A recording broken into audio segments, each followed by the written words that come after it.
Welcome back after the winter vacations. Now the time has come for you to get on track. So very important here is to watch the video and do the assignments. So today we will start a new chapter, Path to Modernizations.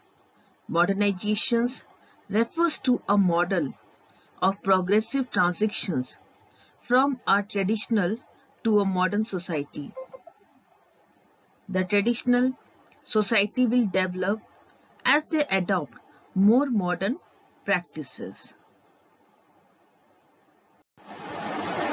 Different societies have evolved their distinctive modernities. The Japanese and Chinese cases are very instructive, or you can see they are very useful and informative in this regard. Japan succeeded in remaining free of colonial control and achieved fairly rapid economic and industrial progress throughout the 20th century. Japan's path to modernization, like that of any other country, had its own tensions, those between democracy and militarism, ethnic nationalism and civic nation building, and between what many Japanese described as tradition and westernization. The Chinese, they resisted colonial exploitation and their own bureaucratic landed elite through a combination of peasant rebellion, reform and revolution. By the early 1930s, the Chinese Communist Party, which drew its strength from peasant mobilization, had begun confronting the imperial power as well as the nationalists who represented the country elite. It had also started implementing its idea in selected pockets of the country. Its egalitarian ideology, stress on land reforms, and awareness of women problem helped it overthrow foreign imperialism and nationalists in 1949. Once in power, it succeeded in reducing inequalities, spreading education, and creating political awareness. Even so, the country's single-party framework and state repression contributed to considerable dissatisfaction with the political system after the mid-1960s. But the Chinese Communist Party, they has been able to retain control over the country largely because they accept certain market principles. It reinvented itself and has worked hard to transform China into an economic powerhouse. So the different way in which various countries have understood modernity and sought to achieve it, each in the context of its own circumstances and ideas, make a fascinating story. So these sections we will read introduced to some aspect of that story.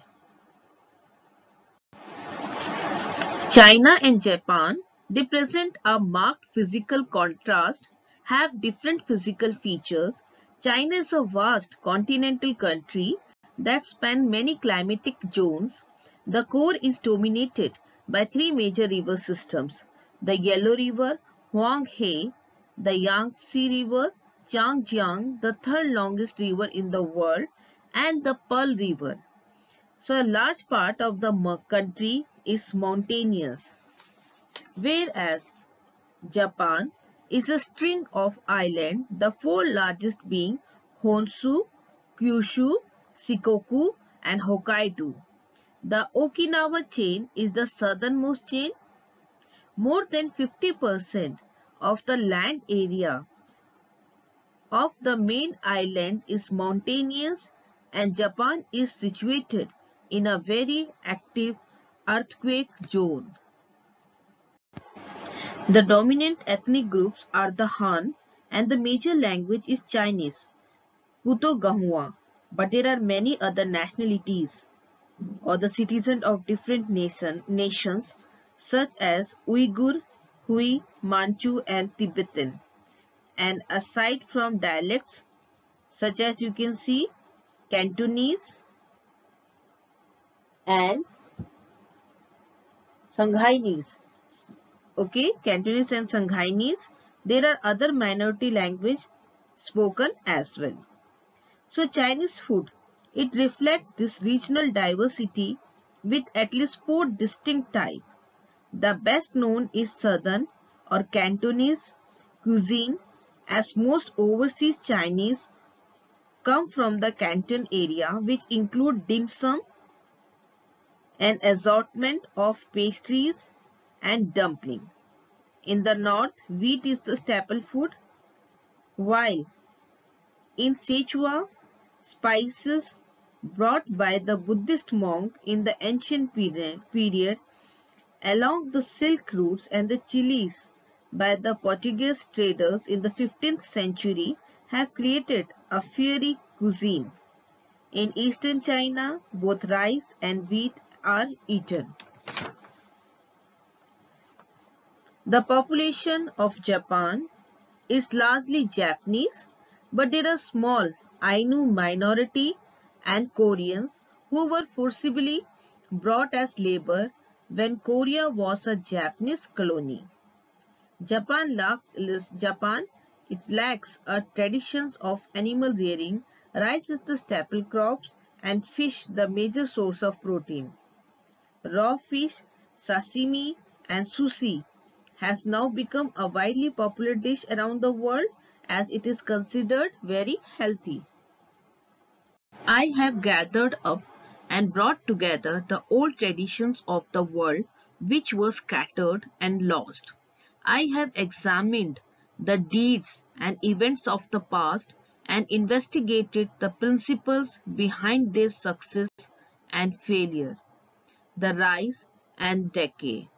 I wished to examine into all that concerns heaven and man to penetrate the changes of the past and present. So here,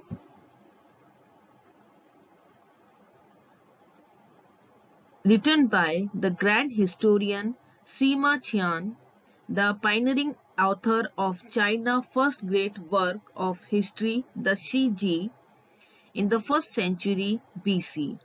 Sima Qian inaugurated in China a sophisticated and unbroken tradition of history writing that has few parallels anywhere else in the world. About this tradition, the scholar Berry has written that it represents the most complete and unbroken record of its past possessed by any people. Charles Gardner, in his pioneering study of Chinese traditional historiography, wrote, "No other ancient nations possess record of its whole past so voluminous, so continuous, or so accurate." Undoubtedly, the greatest historian of free modern China was Sima Qian, who wrote his path-breaking historical record Shiji in the period of the former Han dynasty. Sima Qian was the first to write a comprehensive history of China from antiquity down to his own times, breaking out of the limitations. What was more, he also established a format of historical work that was followed by historians down to modern times, which can be termed the annals, monographs, biography format. In fact, the historical record had a complex 5-part structure, but the two key innovations that Sima Qian introduced was to have a section on topical essay or monographs and one on biographies. The monograph section it includes subjects like ritual and music, calendars, astrology and astronomy, rivers and canals, and weight and measures, which was actually, you can see, a treasury on the economy. In the later century, the emphasis in the monograph sections gradually shifted away from somewhere here subject like rites and ritual, astrology towards subjects with more practical relevance for administrators like law administrations, water work and transport. So nevertheless, you can see monograph formed a key part of almost every major work of history. Sima Qian also included a section on biographies covering not just outstanding individual but also group of people like honest official, despotic officials, chaste widows. This is also the section in the historical work in which one can find accounts of foreign people. Not just the structure, you can see, but the methodology used by Sima Qian was adopted by later historians in important respect. So here you can see the influence of Chinese culture. So the relationship between the ancient Japan and China have a long history, and in certain periods the exchange of political, religious and cultural practices between the two was intense. China, the much older state and the more developed, passed on to Japan, sometime indirectly through Korea, a long list of ideas. And here you can see, including the rice cultivation, writing, Buddhism, centralized government, models, temple architecture, clothing, art, literature, music, and eating habit also spread in Japan. In Japan, Chinese cultural influence led to history being given a similar importance. One of the earliest acts of the Meiji government was to establish in 1869 a bureau to collect records and write, as it were, a victor's versions of the Meiji restorations. There was a great respect for the written words, and literary ability was highly valued. This has meant that a wide range of written material, official histories, scholarly writings, popular literature, religious tracts are available. Printing and publishing were important industries in the pre-modern period, and it is possible, for instance, to trace the distribution of the book in the 18th century, China or Japan. So work on Japan and China historical writing. So here you can see the modern scholars have used this material in new and different ways. Modern scholarship has built on the work of Chinese intellectuals such as Liang Qichao or Kume Kunitake, one of the pioneers of the modern history in Japan, as well as the earlier writing by the European traveler such as the Italian Marco Polo, who came in China, the Jesuit priest Matteo Ricci in China, and Louis Farey in Japan, all of whom left rich accounts of these countries. It has also benefited from the writing of the Christian missionaries in the 19th century, whose work provide valuable material for our understanding of these countries. So scholarship in English from Joseph Needham, monumental works on the history of science in Chinese civilization, or you can see George Sansom on Japanese history and culture, has grown, and there is an immense body of sophisticated scholarship available to us today.